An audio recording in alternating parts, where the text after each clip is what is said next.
Hi, my name is Dr. Cary Gans, and the topic for today is what I'm calling anxiety-free dentistry.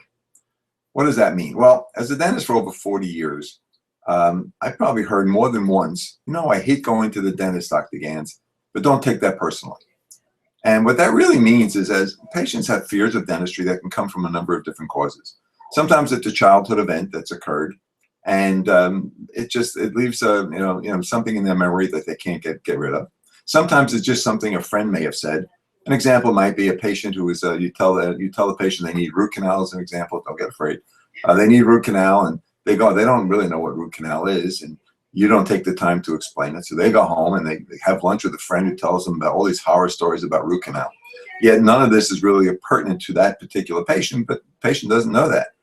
Another big thing today is the internet. Patients will go, you'll tell a patient they need some type of surgery or whatever, and they'll get on the internet and they'll type in and they'll see all kinds of crazy stuff. Most of it not real, and most of it not pertaining to that patient either, but they just don't know that. Sometimes it's just a bad experience they've had with another dentist in their adulthood. It's not something that they take with them from childhood. Now, what does this mean? Well, first thing it means is that treating people with anxiety, dental anxiety, is sometimes difficult for the dentist and dental staff. Patient moves around the chair, may miss appointments, etc. Now, a lot of this can be avoided. So here's some tricks, whether you're a patient listening to this or a dentist. First thing is, never schedule the first treatment if somebody comes in and states that they have dental fears, first of all. So you know that this is a patient with dental anxiety. The first thing you want to do is schedule an initial visit that has no fear attached to it.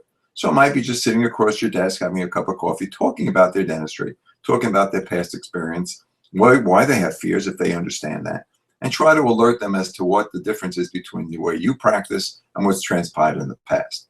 Now, if that patient arrives and you haven't had the opportunity to be told that they have fears, and they just arrived at your first treatment visit and they start fidgeting in the chair or talking about their concerns or how they hate the dentist, well, maybe that visit too should be kept short, so that you don't go ahead and burden them with all kinds of things and keeping their mouths open.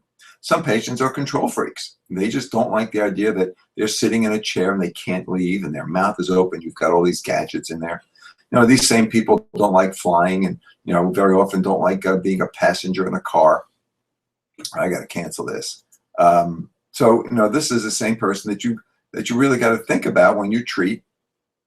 I apologize. I just got to cancel something here.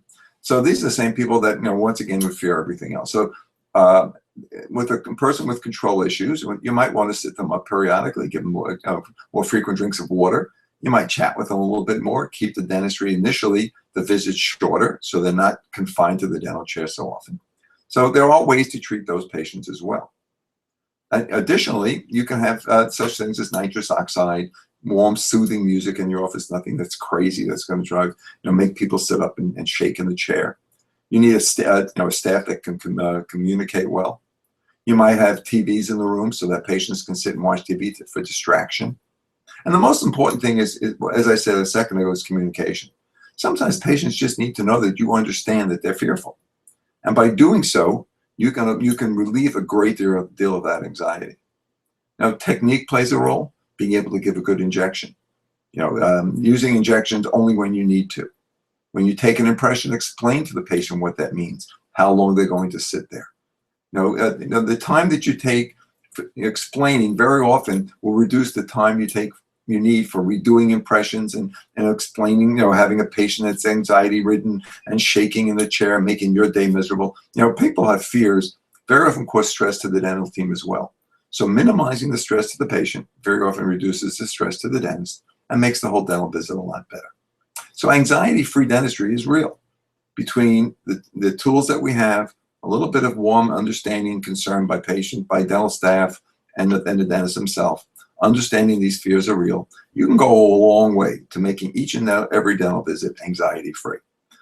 If this interests you and you'd like to see whether I actually do what I say, give us a call at 516-741-1230. My name is Dr. Cary Gans. I practice here in Garden City, New York, right adjacent to Roosevelt Field Mall.